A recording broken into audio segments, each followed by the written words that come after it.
The puppy appeared out of nowhere on a rain-soaked street, small, trembling, and desperate, standing directly in front of Officer Daniel Carter's patrol car as if it had made a conscious decision to stop the world just long enough to be seen, and in that moment, with the windshield wipers beating like a nervous heart and the city still half asleep, something in Daniel's chest tightened in a way he hadn't felt in years. Because the puppy wasn't barking or running away like most strays did, it was staring straight at him with wide, pleading eyes, its muddy fur clinging to its fragile body, its legs shaking as though it had already begged everyone else and had no strength left to beg again. Before we go any further, if you believe in kindness, second chances, and the idea that even the smallest soul can change a life, please take a moment right now to like this video, share it with someone who needs hope today, subscribe to the channel for more real and emotional stories like this, and tell us in the comments where you're watching from, because stories like this connect hearts across the world. Daniel stepped out into the cold rain, his uniform instantly heavy with water, and the puppy didn't run, didn't flinch, it simply took a few unsteady steps forward and pressed itself against his boot, as if saying without words that this was its last chance, and in that quiet, rain-drenched second, Daniel felt something crack inside him, something that had been slowly hardening ever since the night he lost his wife in a car accident he couldn't stop, no matter how fast he drove or how loud the sirens screamed.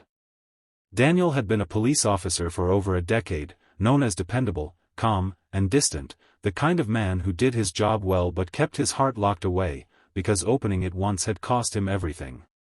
The puppy tugged weakly at his pant leg and then turned, limping a few steps down the alley as if urging him to follow, stopping every few seconds to look back, its eyes filled with urgency and fear, and despite every instinct telling him this was probably nothing, just another stray, Daniel followed, because something about the way the puppy moved felt less like coincidence and more like purpose.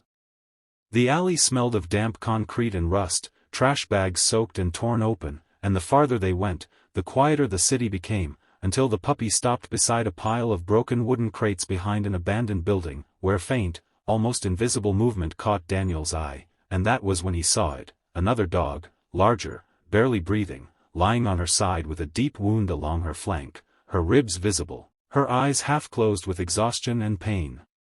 The puppy pressed itself against the injured dog, whining softly, nudging her as if trying to wake her, and Daniel realized this wasn't begging for food or shelter, it was begging for help, real help, the kind that couldn't wait another hour. Daniel radioed for animal control and an emergency veterinary unit, his voice steady but his hands shaking as he knelt in the rain, using his jacket to shield the injured dog as best he could, and in that moment, surrounded by decay and silence, he felt more needed than he had since the day he held his wife's hand for the last time. The puppy refused to leave the injured dog's side, even when Daniel gently tried to move it away, and when the emergency team finally arrived, lights flashing red and blue against the wet walls, the puppy stood its ground, watching every movement, trusting this stranger in uniform only because it had no other choice. The injured dog, later named Luna by the vet, was rushed into surgery, and the puppy, who Daniel would eventually call Milo, stayed pressed against the glass of the clinic door, eyes never leaving Luna's still form, while Daniel sat on a plastic chair nearby, soaked, exhausted, and unable to walk away, even though his shift had ended.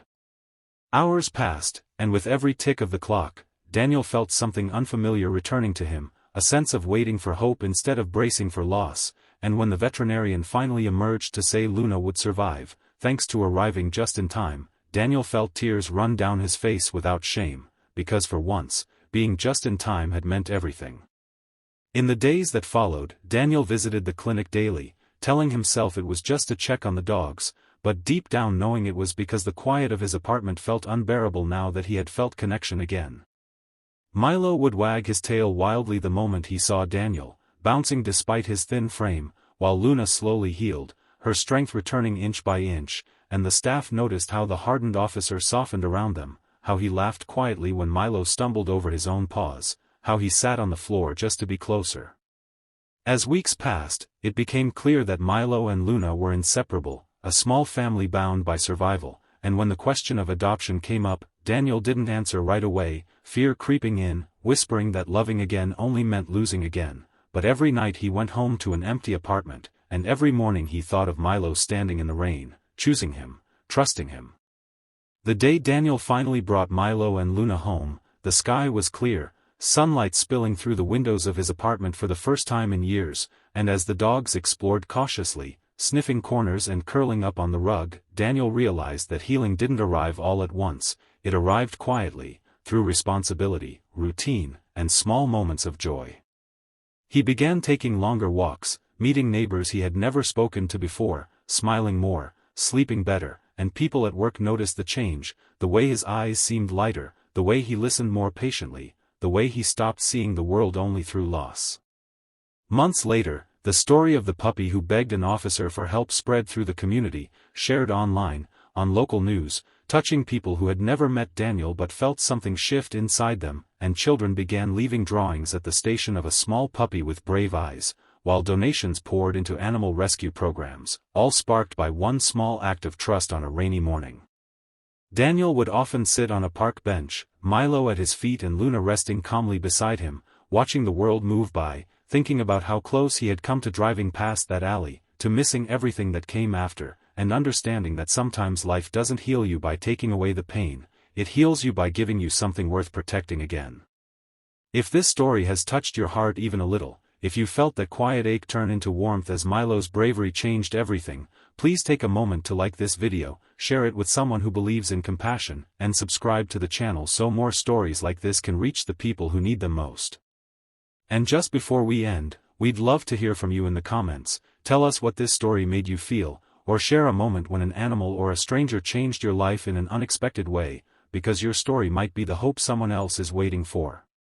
As Daniel often thinks while watching Milo chase leaves and Luna rest peacefully in the sun, sometimes the smallest voice begging for help ends up saving the one who stops to listen, and in a world that often rushes past suffering, choosing to pause can change everything.